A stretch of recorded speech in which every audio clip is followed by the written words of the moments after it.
नमस्कार दोस्तों, कैसे हैं आप सब? Welcome to success with Lokesh Bhati. दोस्तों, प्रोनाउंस का हमारा जो चैप्टर चल रहा है उसमें अब हमें अगला टॉपिक यानी कि रिफ्लेक्सिव और एम्फेसाइजिंग प्रोनाउंस आज कवर करना है। तो शुरू करते हैं अपने आज के टॉपिक को और शुरुआत करेंगे उस विनम्र निवेदन के साथ कि इस जानकारी को इंग्लिश ग्रामर की जो हम ये फ्री एंड कॉस्ट फ्री जानकारी आप तक मुहैया करवा रहे हैं, इसको ज़्यादा से ज़्यादा लोगों तक पहुंचाने में हमारी मदद करें। ज़्यादा से ज़्यादा लाइक, शेयर और सब्सक्राइब करें channel success with Lokesh Bhati को। ठीक है दोस्तों, चलिए शुरू करते हैं आज की क्लास। आज हमें कवर करना है एम्फेसाइजिंग प्रोनाउंस या रिफ्लेक्सिव प्रोनाउंस। बात जब हमने प्रोनाउंस का पहली क्लास करी थी, क्लासिफिकेशंस पढ़े थे, तो वहाँ पर दोस्तों हमने एक चीज़ के ऊपर ध्यान दिया था कि रिफ्लेक्सिव और एम्फेसाइजिंग प्रोनाउंस दो अलग अलग कैटेगरीज हैं। ठीक है, 11 कैटेगरीज हमने तकरीबन पढ़ी थी। तो उनमें रिफ्लेक्सिव प्रोनाउंस अलग नाम पढ़ा था, एम्फेसाइजिंग प्रोनाउंस अलग नाम पढ़ा था। अब इनको एक साथ स्टडी करने का, इन डिटेल में जब हम पढ़ रहे हैं तो इनको एक साथ पढ़ने का कारण है कि देखने में एम्फेसाइजिंग प्रोनाउंस और रिफ्लेक्सिव प्रोनाउंस एक जैसी ही लगती हैं। दोनों की पहचान क्या है? दोनों के पीछे, मतलब सिंपल प्रोनाउन के पीछे आप सेल्फ या सेल्व्स, SELF या SELVES, सेल्व्स, इन्हीं शब्दों को जोड़ते हैं। इसी से ही आपके लिए एम्फेसाइजिंग प्रोनाउंस बन जाती हैं, इसी से ही आपके लिए रिफ्लेक्सिव प्रोनाउन बन जाएगी। जैसे myself, ourselves, yourself या yourselves, themselves, himself या हर सेल्फ और इट सेल्फ। यही प्रोनाउंस रिफ्लेक्सिव प्रोनाउंस भी हैं, यही प्रोनाउंस एम्फेसाइजिंग प्रोनाउंस भी हैं। तो सर डिफरेंस क्या हुआ? डिफरेंस इस वीडियो में आपको समझ आएगा। चलिए बात करते हैं, ये जो प्रोनाउंस होती हैं इंट्रोडक्टरी कि इनके पीछे आपको सेल्फ या सेल्व्स वर्ड मिलेगा। ठीक है, नॉर्मल प्रोनाउन के साथ में आप सफिक्स जोड़ देते हैं, सफिक्स यानी कि एंड में जुड़ने वाली चीज, प्रत्यय जिसे हिंदी में कहा जाता है। ठीक है, तो सफिक्स जोड़ते हैं आप सेल्व या सेल्व्स। दूसरी इंपॉर्टेंट बात, रिफ्लेक्सिव प्रोनाउन की बात हो रही है।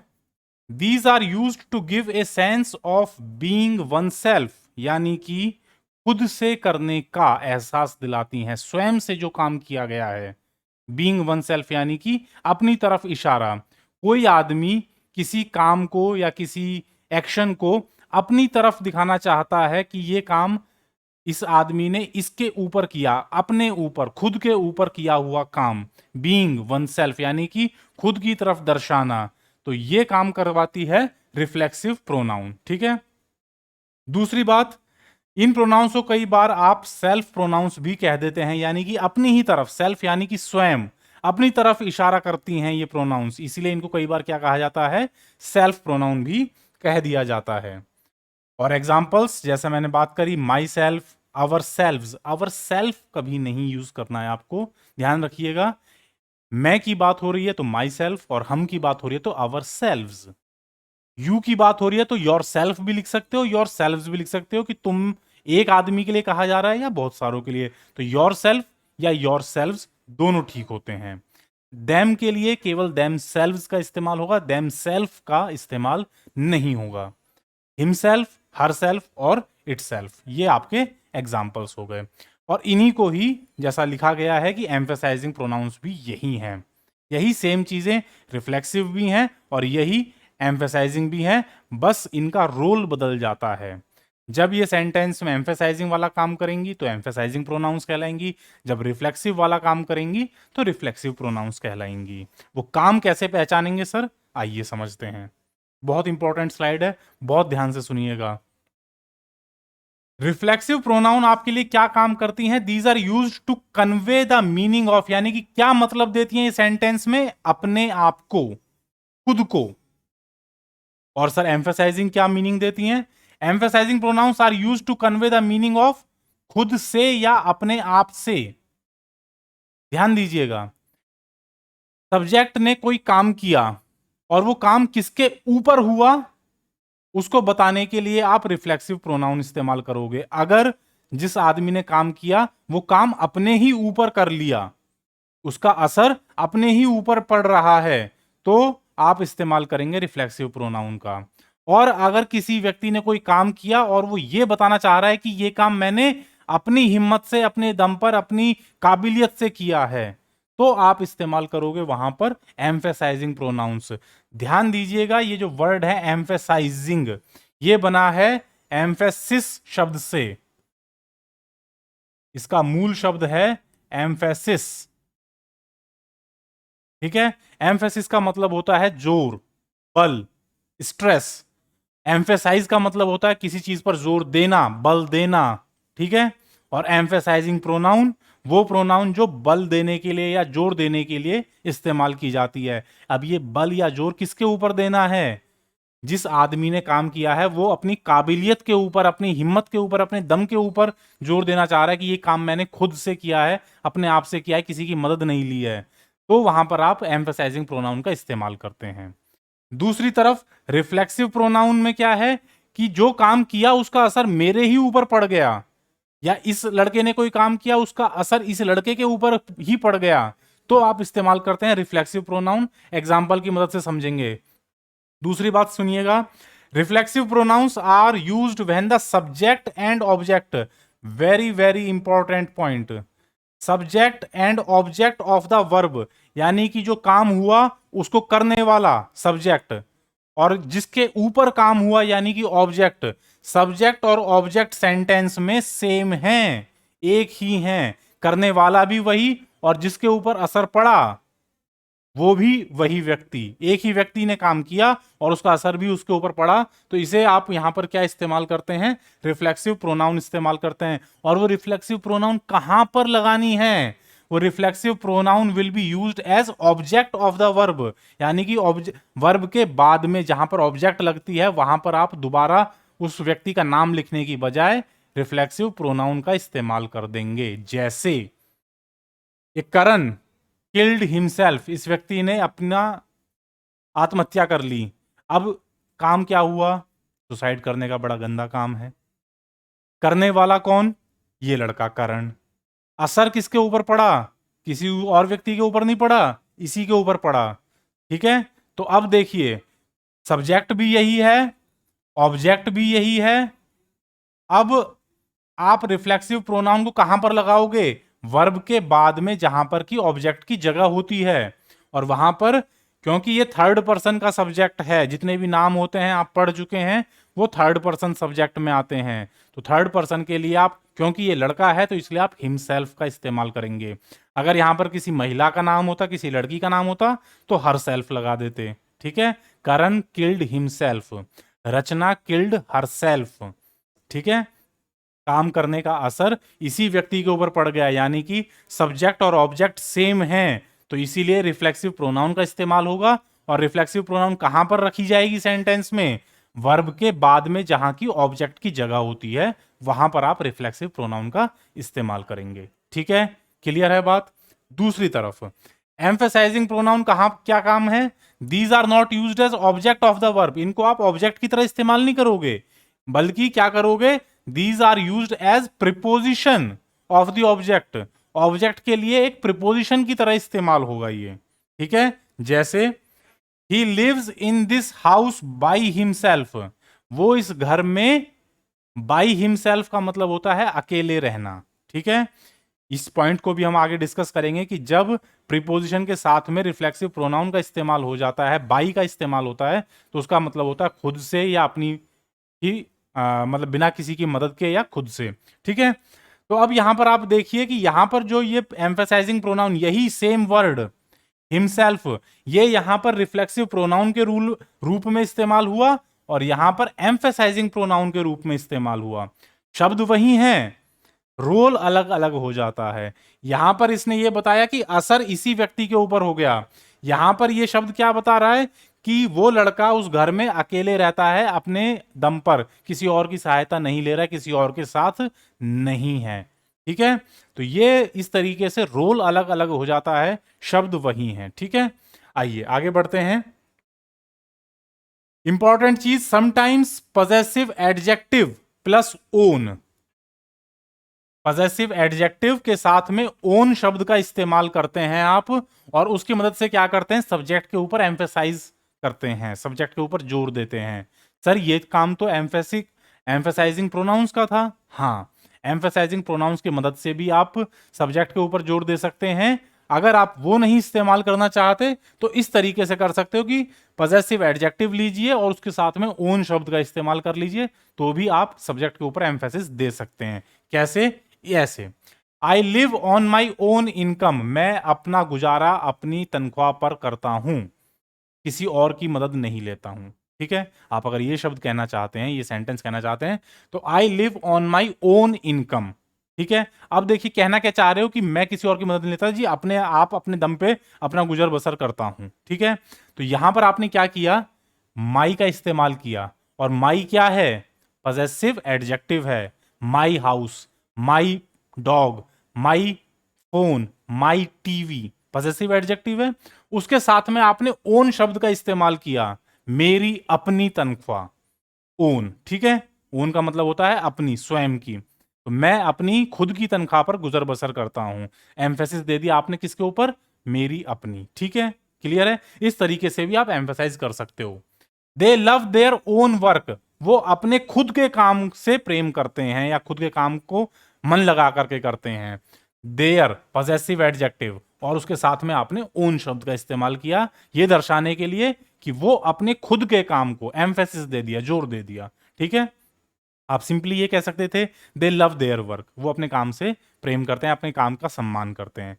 जहां से ही आपने ये इस्तेमाल किया दे लव देयर ओन वर्क, तो अब जोर आ गया सब्जेक्ट के ऊपर, किसका काम, उनका काम, अपने खुद के काम से। ठीक है, क्लियर है? इस तरीके से एम्फेसाइजिंग प्रोनाउन का काम होता है जोर दे देना, बस। क्लियर? आइए आगे बढ़ते हैं। If the subject and object of verb in a sentence are different, ध्यान दीजिएगा, किसी सेंटेंस में अगर सब्जेक्ट और ऑब्जेक्ट वर्ब के अलग अलग हैं, ठीक है, डिफरेंट हैं, then objective case pronoun is used, तो उस सेंटेंस में फिर क्या होगा, ऑब्जेक्टिव केस प्रोनाउन का इस्तेमाल करोगे आप, ना कि रिफ्लेक्सिव प्रोनाउन का। ठीक है, अगर सब्जेक्ट और ऑब्जेक्ट किसी सेंटेंस में अलग अलग हैं तो आप फिर ऑब्जेक्टिव केस प्रोनाउन का इस्तेमाल करेंगे, ना कि रिफ्लेक्सिव प्रोनाउन का। कैसे? देखिए, ही नोज मी, वो मुझे जानता है। अब देखिए काम क्या है, जानने का। कौन कर रहा है, ही, वो, और किसको जान रहा है, मी, मैं। तो दो अलग अलग व्यक्ति हो गए, वो और मैं। जैसे ही सब्जेक्ट और ऑब्जेक्ट अलग अलग हो जाते हैं तो रिफ्लेक्सिव प्रोनाउन जो है सीन से गायब हो जाएगा, अब उसकी वहां पर कोई जरूरत नहीं है।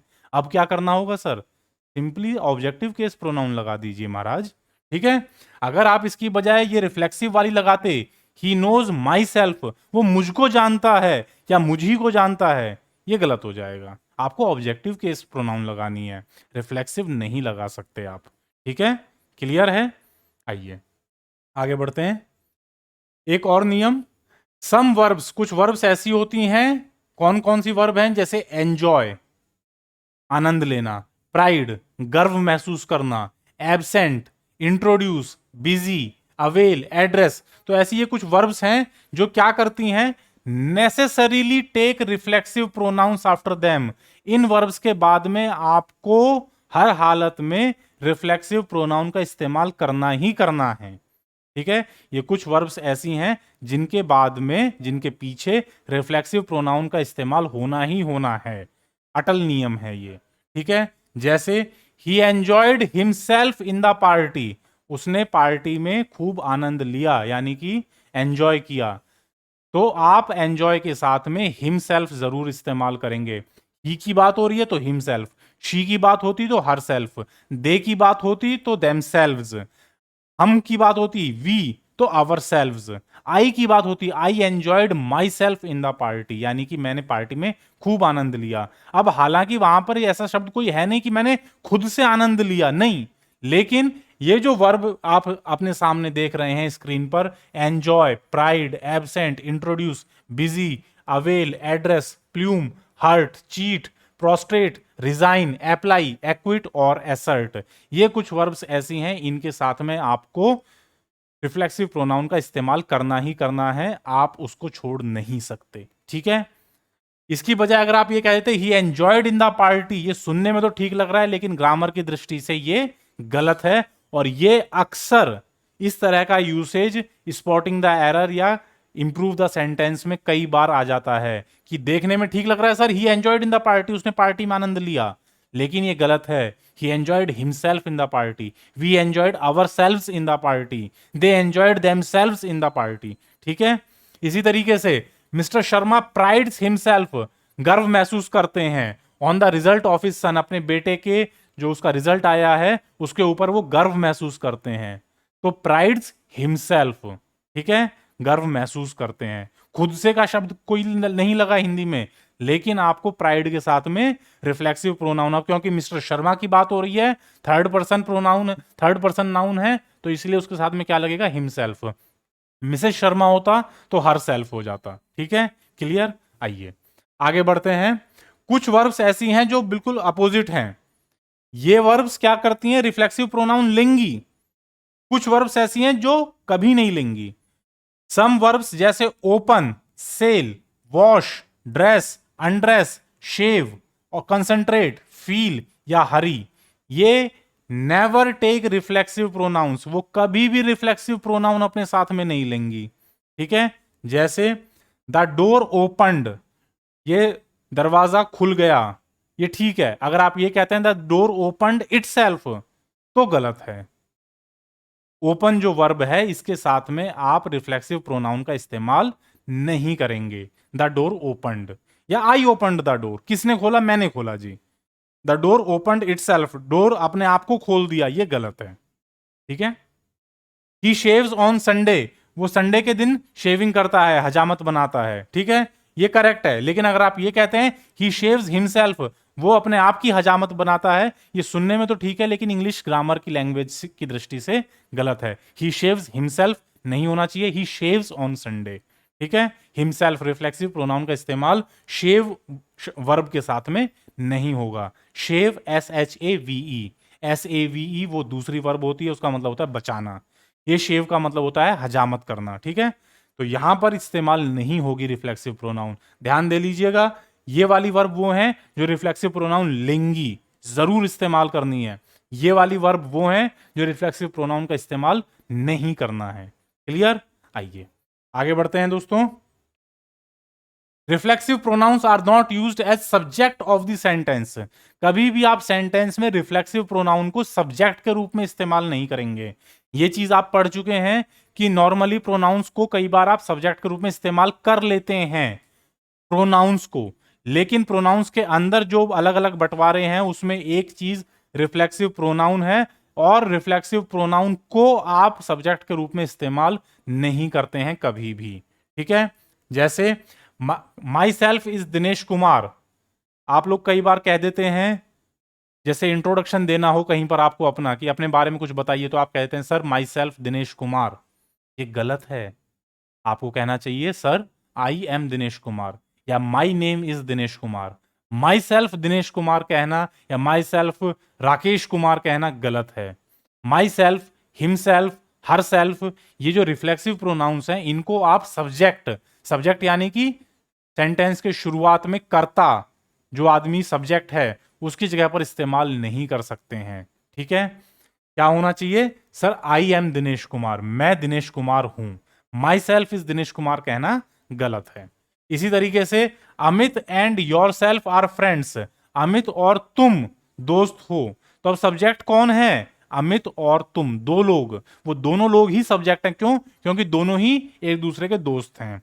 अब लेकिन इंपॉर्टेंट बात यहां पर यह है कि अमित भी सब्जेक्ट है, योर सेल्फ भी सब्जेक्ट है, और सब्जेक्ट में रिफ्लेक्सिव प्रोनाउन नहीं आएगी, तो इसलिए योर सेल्फ की बजाय आपको यू का इस्तेमाल करना चाहिए। Amit and you are friends, Amit और तुम दोस्त हो। ठीक है, क्लियर है मेरी बात। रिफ्लेक्सिव प्रोनाउन का इस्तेमाल आपको सब्जेक्ट के रूप में नहीं करना है, याद रखिएगा। ठीक है, अगली बात, reflexive pronouns are never used with apostrophe s, reflexive pronoun के साथ में आप एपोस्ट्रोफी एस का इस्तेमाल नहीं करते हैं। अगर आपको उनका पोजेशन दिखाना है तो आप क्या कर लीजिए, पजेसिव एडजेक्टिव इस्तेमाल कीजिए और उसके साथ में ओन का शब्द इस्तेमाल कर लीजिए, जो हमने अभी पिछले नियम में पढ़ा भी था। जैसे ही सोल्ड हिमसेल्फ कार, उसने अपनी खुद की कार बेच दी, ये कहना गलत है। हिमसेल्फ कार नहीं इस्तेमाल करना है, यानी कि आपने देखिए क्या किया, रिफ्लेक्सिव प्रोनाउन ली और उसके साथ में एपोस्ट्रोफी एस लगा दिया, ये गलत है। आपको क्या कहना चाहिए, ही सोल्ड हिज ओन कार, उसने अपनी खुद की कार बेच दी। ठीक है, हिज ओन कार। हिमसेल्फ्स कार कहना गलत है, हिमसेल्फ के साथ में एपोस्ट्रोफी एस लगा देना, हर सेल्फ के साथ में एपोस्ट्रोफी एस लगा देना, ये गलत है। रिफ्लेक्सिव प्रोनाउन के साथ में कभी भी आप एपोस्ट्रोफी एस का इस्तेमाल नहीं करते हैं। पोजेशन दिखाने के लिए आप ये कह सकते हो हिज ओन कार, उसकी खुद की कार। ठीक है, क्लियर है मेरी बात? चलिए आगे बात करते हैं। एक और example, I have painted my self room, मेरा खुद का कमरा। तो माई सेल्फ एपोस्ट्रोफी एस, ये गलत है। आपको क्या कहना चाहिए, I have painted my own room, मेरा खुद का कमरा। पजेसिव एडजेक्टिव लीजिए और उसके साथ में ओन का इस्तेमाल कर दीजिए, इससे आप पोजेशन दिखा सकते हैं। और साथ के साथ में क्या बता दोगे, किसका, मेरा अपना खुद का। ठीक है, तो जो काम रिफ्लेक्सिव प्रोनाउन कर रही थी और साथ में पोजेशन दिखाना था, वो काम अब आप पोजेसिव एडजेक्टिव के साथ में ओन शब्द इस्तेमाल करके कर सकते हैं। ठीक है, क्लियर है? ग्रामर की दृष्टि से ये यूसेज सही है। My self car, my self room, himself car कहना गलत है। रिफ्लेक्सिव प्रोनाउन के साथ में एपोस्ट्रोफी एस नहीं लेना है। ठीक है, आइए आगे बढ़ते हैं। If a verb plus preposition, अगर किसी सेंटेंस में आपको इस तरह की कंस्ट्रक्शन दिखती है, कैसी, कि वर्ब के साथ में प्रीपोजिशन का इस्तेमाल हुआ है और क्या है important, subject of the verb, यानी कि वर्ब का सब्जेक्ट और प्रीपोजिशन का सब्जेक्ट एक ही व्यक्ति या एक ही ऑब्जेक्ट हैं। एक सेंटेंस में वर्ब के साथ में प्रीपोजिशन लगी हुई है और उस वर्ब का जो सब्जेक्ट है और प्रीपोजिशन का जो सब्जेक्ट है वो एक ही व्यक्ति या एक ही ऑब्जेक्ट हैं, तब क्या होगा sir, then reflexive pronoun will be used after the preposition. तो आपको रिफ्लेक्सिव प्रोनाउन का इस्तेमाल करना है, वहां पर आप ऑब्जेक्टिव केस प्रोनाउन नहीं लगाएंगे। कैसे? इस तरीके से, my mother must look after her self, मेरी माताजी को अपना ध्यान रखना चाहिए। लुक आफ्टर का मतलब होता है ध्यान रखना। अब देखिए, लुक वर्ब है, आफ्टर प्रीपोजिशन है, तो वर्ब के साथ में प्रीपोजिशन आ गई। ठीक है, तो अगर किसी सेंटेंस में वर्ब प्लस प्रीपोजिशन लग रहे हैं और साथ के साथ जो वर्ब का सब्जेक्ट है, ध्यान किसको देना है, माताजी को, और आफ्टर किसका ध्यान देना है, देखभाल किसकी करनी है, अपनी खुद की। तो यानी कि माताजी ही हैं जिसको, जो वर्ब के लिए भी सब्जेक्ट है और प्रीपोजिशन के लिए भी सब्जेक्ट है। ऐसा हो सकता था my mother must look after my father, मेरे पिताजी का ध्यान रखना चाहिए, तो व्यक्ति अलग अलग हो जाते हैं। लेकिन अब यहां पर क्या हो रहा है, वर्ब और प्रीपोजिशन दोनों के सब्जेक्ट एक ही व्यक्ति है, कौन, मदर। ठीक है, तो वर्ब प्लस प्रीपोजिशन आया और वर्ब का भी सब्जेक्ट प्रीपोजिशन का भी सब्जेक्ट एक ही व्यक्ति है। तो ऐसे केस में अब आपको क्या करना होगा, रिफ्लेक्सिव प्रोनाउन का इस्तेमाल करना होगा, हर सेल्फ। ठीक है, आपको रिफ्लेक्सिव प्रोनाउन का इस्तेमाल करना होगा। आप ऑब्जेक्टिव केस वाली प्रोनाउन नहीं ले सकते, वो गलत हो जाएगा। ठीक है, वर्ब प्लस प्रीपोजिशन सेंटेंस में है और वर्ब का सब्जेक्ट प्रीपोजिशन का सब्जेक्ट एक ही व्यक्ति है, माई मदर, तो आपको क्या करना पड़ेगा, प्रीपोजिशन के बाद में रिफ्लेक्सिव प्रोनाउन लेनी होगी। पॉजेसिव के ऑब्जेक्टिव केस वाली प्रोनाउन लेंगे, गलत हो जाएगा। एक और example, the saint often talks to himself, कि किसी संत के बारे में बात करी जा रही है कि वो अक्सर अपने आप से बात करते हैं। वर्ब क्या है, टॉक, बात करना। प्रीपोजिशन क्या है, टू, किससे, टू, खुद से। तो अब देखिए, दोनों का सब्जेक्ट कौन है, बात कौन करता है, सेंट, किससे करता है, खुद से करता है। दोनों का सब्जेक्ट सेंट, संत, महात्मा। तो अब आपको क्या करना पड़ेगा, प्रीपोजिशन के बाद में, टू प्रीपोजिशन के बाद में क्या लेना पड़ेगा, रिफ्लेक्सिव प्रोनाउन लेना पड़ेगा, हिमसेल्फ। हिम ले देंगे, ऑब्जेक्टिव केस प्रोनाउन, गलत हो जाएगा। ठीक है, हिम नहीं यूज करेंगे, आप क्या करेंगे, हिमसेल्फ, रिफ्लेक्सिव प्रोनाउन का इस्तेमाल करेंगे। क्लियर? चलिए आगे बढ़ते हैं, इसी नियम का अपोजिट, कि अगर आपके पास वर्ब प्लस प्रीपोजिशन है सेंटेंस में, और वर्ब का सब्जेक्ट और प्रीपोजिशन का सब्जेक्ट क्या है, डिफरेंट पर्सन्स हैं, अलग अलग व्यक्ति हैं या अलग अलग ऑब्जेक्ट्स हैं। व्यक्ति भी हो सकता है, ऑब्जेक्ट भी हो सकती हैं, ठीक है।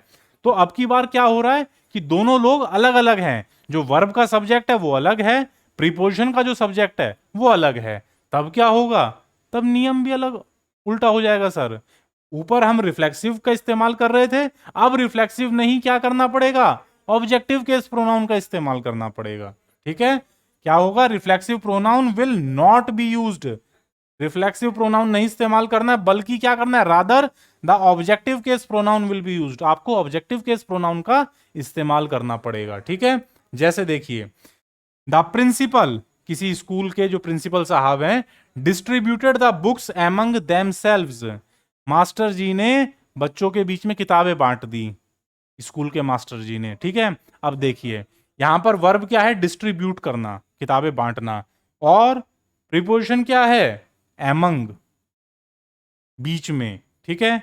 अब देखिए, सब्जेक्ट वर्ब के लिए क्या है, वर्ब है बांटना, बांटी किसने है, प्रिंसिपल साहब ने, किसके बीच में बांटी हैं, बच्चों के बीच में बांटी हैं। तो वर्ब के लिए सब्जेक्ट तो हो गए प्रिंसिपल साहब, और प्रीपोजिशन के लिए सब्जेक्ट कौन है, स्टूडेंट्स। अब तो अलग अलग हो गए सर, तो अब क्या करें, अब रिफ्लेक्सिव प्रोनाउन नहीं लेना है, अब आपको ऑब्जेक्टिव केस प्रोनाउन लेना पड़ेगा, यहां इस्तेमाल नहीं होगा। तो इसलिए देमसेल्व्स का जो इस्तेमाल है वो गलत है। क्या होना चाहिए, the principal distributed the books among them, यानी कि बच्चों के बीच में किताबें बांट दी प्रिंसिपल साहब ने, ठीक है। तो आपको यह सोचना है कि वर्ब के लिए सब्जेक्ट कौन है जिसने काम किया, और प्रीपोजिशन यानी कि जिसके ऊपर काम हुआ है, एक तरीके से ऑब्जेक्ट जो है वो कौन है। अगर दोनों चीजें अलग अलग हैं तो फिर आप ऑब्जेक्टिव केस प्रोनाउन का इस्तेमाल करेंगे, रिफ्लेक्सिव का नहीं करना है, ठीक है। एक और example, Gita depends on yourself and myself, Gita तुम्हारे ऊपर और मेरे ऊपर निर्भर करती है। अब देखिए, वर्ब क्या है, डिपेंड, यानी कि निर्भर होना, प्रीपोजिशन क्या है, ऑन, के ऊपर। अब देखिए, निर्भर कौन है, निर्भर कौन है, गीता, सब्जेक्ट यानी वर्ब के लिए सब्जेक्ट कौन है, गीता। प्रीपोजिशन ऑन, किसके ऊपर, तुम्हारे ऊपर और मेरे ऊपर, दो व्यक्ति। तो वर्ब के लिए सब्जेक्ट तो हो गई गीता, प्रीपोजिशन के लिए सब्जेक्ट कौन है, मैं और तुम, अलग अलग लोग हैं, ठीक है।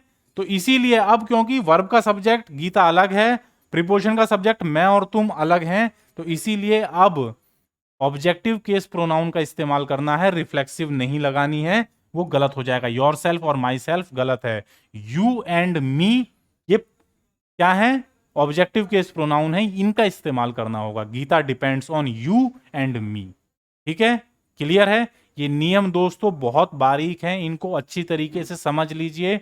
लोग कई कई साल तक इंग्लिश ग्रामर, इंग्लिश लैंग्वेज पढ़ते रहते हैं, ग्रेजुएशन पोस्ट ग्रेजुएशन कर जाते हैं, लेकिन उनको इन नियमों के बारे में पता नहीं होता है। इन चीज़ों को अच्छे से समझ लीजिए कि क्यों यहाँ पर योर सेल्फ और माई सेल्फ का इस्तेमाल नहीं हुआ, रिफ्लेक्सिव प्रोनाउन की बजाय हमने ऑब्जेक्टिव केस प्रोनाउन का इस्तेमाल किया है। इन बारीकियों को आप समझ लेंगे तो दोस्तों फिर इंग्लिश ग्रामर का जो किला है, जिसे आप कहते हैं कि सर अभेद्य किला है, बड़ा कठिन है, ढह जाएगा, बिल्कुल ताश के पत्तों की तरह बिखर जाएगा आपके सामने। बस थोड़ी सी दोस्तों मेहनत करनी है, समझना है चीज़ों को, क्लियर। आइए आगे बढ़ते हैं। अगली बात, बाई प्लस रिफ्लेक्सिव प्रोनाउन। अगर आपके पास सेंटेंस में बाई के साथ में, बी वाई, बाई के साथ में एक रिफ्लेक्सिव प्रोनाउन है, तो इससे क्या मतलब निकलता है, यूज्ड टू कन्वे, कन्वे का मतलब होता है भाव देना, अर्थ देना, ठीक है, किस चीज का भाव या अर्थ दिया जाता है, एलोन, अकेले, या विदाउट हेल्प, बगैर किसी की मदद के, या विदाउट कंपनी, बगैर किसी की संगत के, ठीक है, ये शब्द का भाव आता है अगर आप बाई प्लस रिफ्लेक्सिव प्रोनाउन का इस्तेमाल कर लेते हैं। जैसे example, he likes to spend time by himself, he likes to spend time यानी कि वो पसंद करता है समय बिताना, बाई हिमसेल्फ, बाई आ गया और रिफ्लेक्सिव प्रोनाउन हिमसेल्फ आ गई। अब इस बाई हिमसेल्फ का क्या मतलब है, अकेले। ये तीनों चीज में से कोई सा भी एक अर्थ हो सकता है, और तीनों का अर्थ करीब करीब नजदीकी है एक दूसरे के। एलोन यानी अकेला, विदाउट हेल्प यानी बगैर किसी की मदद के, यानी कि खुद से किया है। और विदाउट कंपनी यानी कि किसी की संगत नहीं थी, अकेला ही था। ठीक है, तो यही अर्थ निकलेगा। बाई हिमसेल्फ का मतलब हो गया he likes to spend time alone, यानी कि अकेले समय बिताना प्रीफर करता है, अकेले समय बिताना पसंद करता है। ठीक है, एक और example, she can do all the work by her self. She can do all the work, वो सारा काम कर सकती है, बाई हर सेल्फ यानी कि बगैर किसी की मदद के, अकेले, खुद से, बगैर किसी के साथ आए। ठीक है, तो ये चीज समझ लीजिए कि बाई प्लस रिफ्लेक्सिव प्रोनाउन अगर कहीं पर इस्तेमाल होता है दोस्तों, तो इसका मतलब है कि उस व्यक्ति ने वो काम खुद, अकेले या बगैर किसी की मदद के किया है। ठीक है, आइए आगे बढ़ते हैं। एक और important point, avail of. Avail, AVAIL, avail का मतलब होता है लाभ लेना। अवेल ऑफ जो शब्द है, फ्रेज है, ये कभी भी आपको पैसिव वॉइस में इस्तेमाल नहीं करना है। पैसिव वॉइस के बारे में दोस्तों जब हम नरेशन की बात करेंगे, ठीक है, एक्टिव वॉइस, पैसिव वॉइस, तब डिटेल से चर्चा होगी। अभी फिलहाल केवल ये जान लीजिए कि अवेल ऑफ आप कभी भी पैसिव वॉइस में इस्तेमाल नहीं करते हैं। पैसिव वॉइस का मतलब ऑब्जेक्ट पहले आएगी, सब्जेक्ट बाद में आएगा। I availed myself of an offer, मैंने एक ऑफर का लाभ लिया। तो अवेल आप पिछले पॉइंट्स में पढ़ चुके हैं, वो वाली वर्ब्स हैं जो हमेशा क्या करती हैं, रिफ्लेक्सिव प्रोनाउन अपने साथ लेंगी। ठीक है, तो आई अवेल्ड माई सेल्फ, मैंने इस ऑफर का लाभ लिया खुद के लिए। ठीक है, I availed myself of an offer. लेकिन अगर आप इस सेंटेंस, ये सेंटेंस तो ठीक है, क्यों, क्योंकि सर ये एक्टिव वॉइस है, काम करने वाला व्यक्ति कौन है, मैं, सब्जेक्ट पहले आ गया ना। ठीक है, तो I availed myself of an offer, ये ठीक है। लेकिन अगर आप इसका पैसिव बनाते हैं कि एन ऑफर, ऑब्जेक्ट को पहले लेकर के आ जाते हैं और लाभ किसने लिया, मैं, उसको सब्जेक्ट को बाद में लेकर के जाते हैं, तो पैसिव वॉइस बन जाता है। पैसिव वॉइस में अवेल्ड ऑफ का इस्तेमाल करना गलत हो जाएगा, वहां पर आप अवेल्ड ऑफ नहीं इस्तेमाल कर सकते।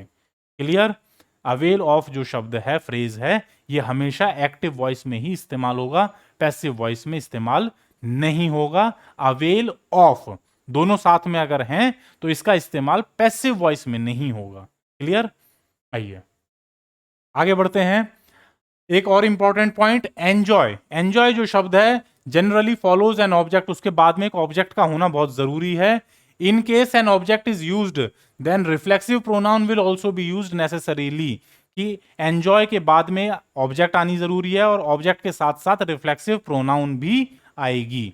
जैसे we enjoyed the picnic last week, हमने पिछले हफ्ते पिकनिक का आनंद लिया, ये कह देना। अब देखो काम किसने किया, वी, हमने, काम क्या था, आनंद लेने का, और आनंद किस चीज से मिला, पिकनिक से मिला, ऑब्जेक्ट भी आ गई। अगर ये तीनों कंडीशन पूरी हो रही हैं कि एंजॉय वर्ब के साथ में ऑब्जेक्ट लगी हुई है, तो साथ के साथ रिफ्लेक्सिव प्रोनाउन भी आएगी। रिफ्लेक्सिव प्रोनाउन का आना बहुत जरूरी है, रिफ्लेक्सिव प्रोनाउन के बगैर ये सेंटेंस गलत है। ठीक है, अगर आप ये कह दें वी एंजॉयड केवल कि हमने आनंद लिया तो ठीक है, लेकिन अगर आई एंजॉय के साथ में आपने ऑब्जेक्ट लगा दी, वी एंजॉयड द पिकनिक, तो फिर रिफ्लेक्सिव प्रोनाउन भी आएगी, we enjoyed ourself the picnic. ठीक है, क्लियर है मेरी बात। जब कभी एंजॉय वर्ब के साथ में ऑब्जेक्ट का आप इस्तेमाल करोगे तो केवल ऑब्जेक्ट नहीं, ऑब्जेक्ट के साथ साथ रिफ्लेक्सिव प्रोनाउन भी इस्तेमाल कीजिए। ठीक है, आइए आगे बढ़ते हैं। Sometimes self is used as a noun, कई बार किसी किसी सेंटेंस में सेल्फ जो वर्ड है इसका इस्तेमाल कर लिया जाता है, किसके रूप में, नाउन के रूप में। जैसे he cares for nothing but self, वो किसी और चीज के बारे में चिंता ही नहीं करता सिवाय किसके, सेल्फ यानी खुद के। तो यहां पर ये जो सेल्फ है ये एक नाउन के रूप में इस्तेमाल हुआ है। ठीक है, वो किसकी चिंता करता है, केवल खुद की, स्वयं की। स्वयं नाउन हो गई ना, व्यक्ति के बारे में इशारा कर रहा है। ठीक है, यहां पर इसको प्रोनाउन मत कह देना दोस्तों कि सर सेल्फ तो हमने वो पढ़ी थी, रिफ्लेक्सिव प्रोनाउन या एम्फेसाइजिंग प्रोनाउन होती है, नहीं, सेल्फ रिफ्लेक्सिव प्रोनाउन का हिस्सा होती है। नॉर्मल प्रोनाउन प्लस सेल्फ का दोनों का जो जोड़ है वो मिलकर के रिफ्लेक्सिव या एम्फेसाइजिंग प्रोनाउन बनता है। केवल अकेले सेल्फ जो है वो रिफ्लेक्सिव प्रोनाउन नहीं है, वो तो नाउन है दोस्तों। ठीक है, he thinks much of self, वो खुद के बारे में बहुत सोचता है, खुद के बारे में, किसके बारे में, खुद के बारे में।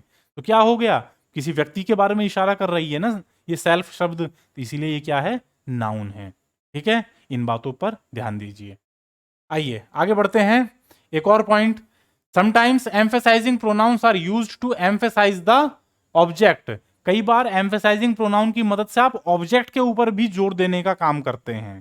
ठीक है, अब तक तो हमने पढ़ा था कि सर सब्जेक्ट अपने ऊपर जोर देना चाहता है तो हम एम्फेसाइजिंग प्रोनाउन का इस्तेमाल करेंगे, अगर ऑब्जेक्ट के ऊपर जोर देना है तो अब क्या करें सर, तो ऑब्जेक्ट के लिए एम्फेसाइजिंग प्रोनाउन लगा दो। कैसे, देखिए, I saw the chief minister himself. मैंने चीफ मिनिस्टर को देखा, वही था। भाई यहां पर अक्सर क्या होता है कि ऐसी चीज जो बड़ी मुश्किल से होती है, कि भाई कितने लोगों को चीफ मिनिस्टर साहब को देखने का मौका मिलता है, बहुत चुनिंदा। तो I saw the chief minister himself, कि अरे चीफ मिनिस्टर साहब ही थे, तो आप जोर किसके ऊपर देना चाह रहे हो, मेरे ऊपर नहीं, चीफ मिनिस्टर साहब के ऊपर, कि अरे मैंने चीफ मिनिस्टर साहब को देखा था।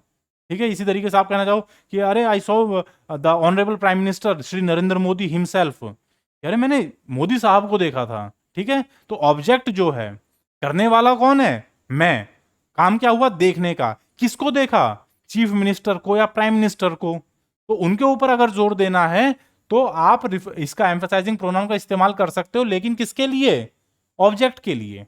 ठीक है, क्लियर। आइए अगला नियम पढ़ते हैं। Verb such as conceal, keep, qualify, कुछ और वर्ब्स हैं जैसे conceal, keep, qualify, spread, rest, stay, these are not followed. इन वर्ब्स के बाद में रिफ्लेक्सिव प्रोनाउन नहीं इस्तेमाल होती हैं।